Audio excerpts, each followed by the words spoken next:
mask? I have no idea. Do you know how you got here? Yeah. Well, we're kind of in a hurry, young man, so if you wouldn't mind explaining yourself as quickly as possible, that would be great. Stop being such a dick, Cheenkaw. I can't. It's my job. Did you say your name was Ken? Yeah. Your last name isn't Crown, is it? Yeah, how did you know? Oh my god, this is Ken Crown. Detective Crown. You know, I'm starting to understand why Detective Crown wasn't affected by Nathaniel Weisberg's machine. Because he was already here. But how? This must be how. My god. What a diabolical scheme. Don't you see, Babette? No, I guess you wouldn't. Listen, when I was a kid, I loved Star Wars. Not just loved, I was obsessed with it. It's all I could do, morning and night, day, just think about it. I would quote Star Wars. I would pretend to be C-3PO. Now listen, this is where it gets creepy. See, my family was poor. And I'm not just talking a little poor. I'm talking starving in the streets poor. Then one day, I was in a playground, all by myself, playing. And I was pretending like the dirt was Tatooine, and I said to myself very quietly that I would sell my soul to have C-3PO and R2-D2 action figures. Next thing I knew, there was a man there giving them to me. Damn it. Crown, that soulless bastard. He's our only chance of getting out of here.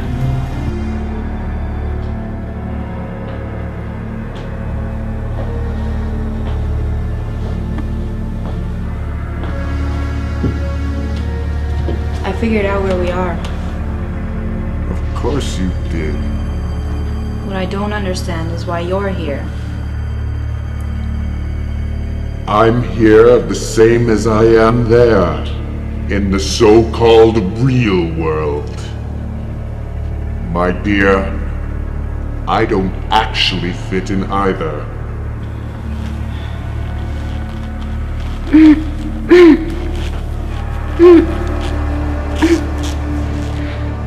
You thought you were a hero, didn't you?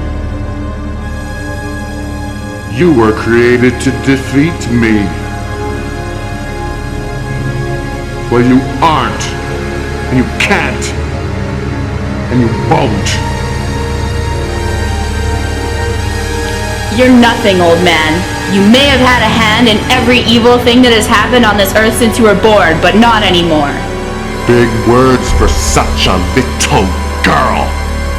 And you're wrong.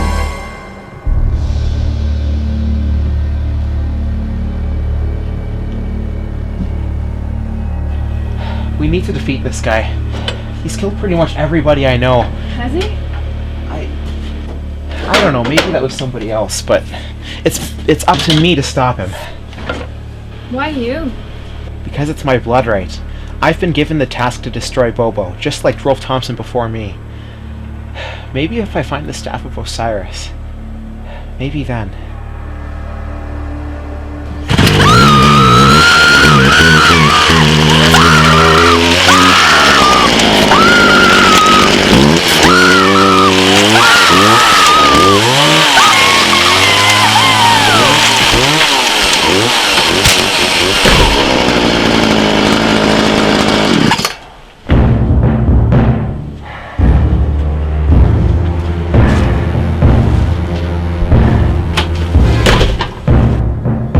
Susan, it's so good that you came back to see me. Why do you keep calling me Susan? Oh, maybe you don't know that. Listen, King. You are wrong. And you were wrong. You're an angry, bitter woman for most of your life, and you never deserved that to happen to you. The festering hatred boiling away at your soul.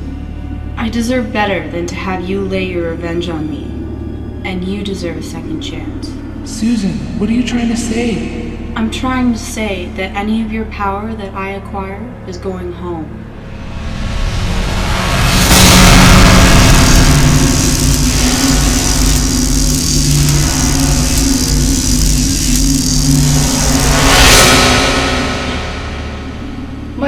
goodness, Susan, I'm back to what I was the day that man stole my life from me. This time, don't waste it holding on to hate, Kate. You are more of a superhero, even without superpowers, than anyone I've ever met, Susan. Listen, Kenny Crown. This is really important. Do you have any link at all with the grown-up you in the other dimension? Like, could you go back to him somehow? I'm only a soul, Beefart. It would take a lot of power to give that man his soul back. Hello, Kenny. I think I'm just the sort of power you were all searching for.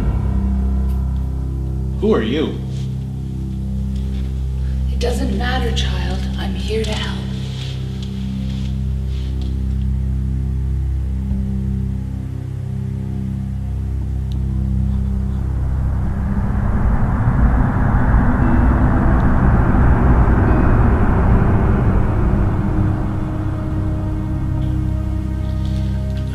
What he has to do.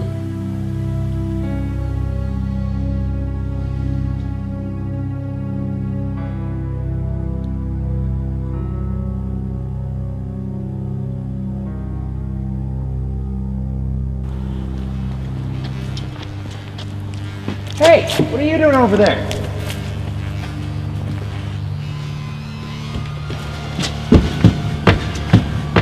I'm Pierre. Pierre Darrobert? Rolf Thompson's biological father? That's impossible. Nothing's impossible, Silk. We are here at the very beginning, the day Larry Johnson became Bobo. Why am I seeing this? Because you needed to know. In a few minutes, I will go into this house and shoot Mary Johnson in the head. Her husband Larry will then lose control and kill me.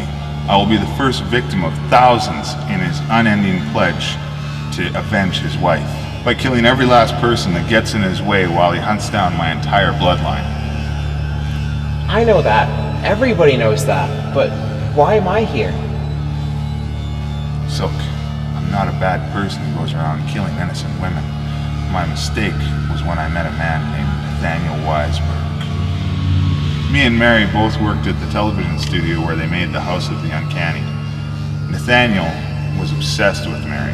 He loved her, but her heart belonged to Larry only. He knew that, but if he couldn't have her, no one could. Silk, I was hypnotized to do this job, and in a way, so was Larry Johnson. So, what do you mean? As soon as I walk through that door, the spell that Nathaniel put on me will enter Larry's mind as well. He would never willingly kill a man, even under such horrible circumstances. It's Nathaniel's hate that makes him kill me. So, it wasn't you or your bloodline at all that created Bobo. Taking Mary Johnson's life, destroying Larry Johnson, the deaths of thousands and thousands of people. It was all Nathaniel Weisberg's doing. Now, if you'll excuse me, I have to get this whole thing started.